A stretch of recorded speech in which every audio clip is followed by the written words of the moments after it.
السلام علیکم ورحمۃ اللہ وبرکاتہ۔ پیارے والدین، آج ہماری اسلامک پیرنٹنگ سیریز کا ایپیسوڈ 9 ہے اور آج ہم سیکھیں گے کہ بچوں میں احترام اور ادب کیسے پیدا کیا جائے۔ اسلام ہمیں سکھاتا ہے کہ اچھے اخلاق اور احترام ایک مسلمان کی پہچان ہوتے ہیں۔ اگر بچپن سے بچوں کو ادب اور احترام کی تربیت دی جائے تو وہ بڑے ہو کر ایک اچھے انسان اور معاشرے کے مفید فرد بنتے ہیں۔ پیارے والدین، بچے زیادہ تر وہی سیکھتے ہیں جو وہ اپنے گھر میں دیکھتے ہیں۔ اگر والدین ایک دوسرے سے عزت اور نرمی سے بات کریں گے تو بچے بھی یہی عادت سیکھیں گے۔ مثال کے طور پر جب بچہ اپنے والدین، اساتذہ یا بزرگوں سے ملے تو اسے سلام کرنا سکھائیں۔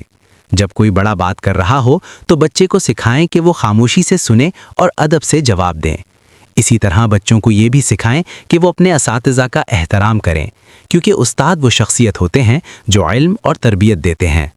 نبی کریم صلی اللہ علیہ وسلم نے فرمایا، وہ شخص ہم میں سے نہیں جو ہمارے چھوٹوں پر رحم نہ کرے اور ہمارے بڑوں کی عزت نہ کرے۔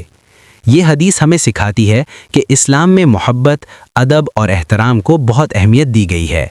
پیارے والدین، جب بچے اپنے گھر میں محبت، نرمی اور عزت کا ماحول دیکھتے ہیں تو یہی خوبیاں ان کی شخصیت کا حصہ بن جاتی ہیں۔ لہٰذا ہمیں چاہیے کہ ہم اپنے بچوں کو صرف نصیحت ہی نہ کریں بلکہ خود بھی ان کے لیے ایک اچھا نمونہ بنیں۔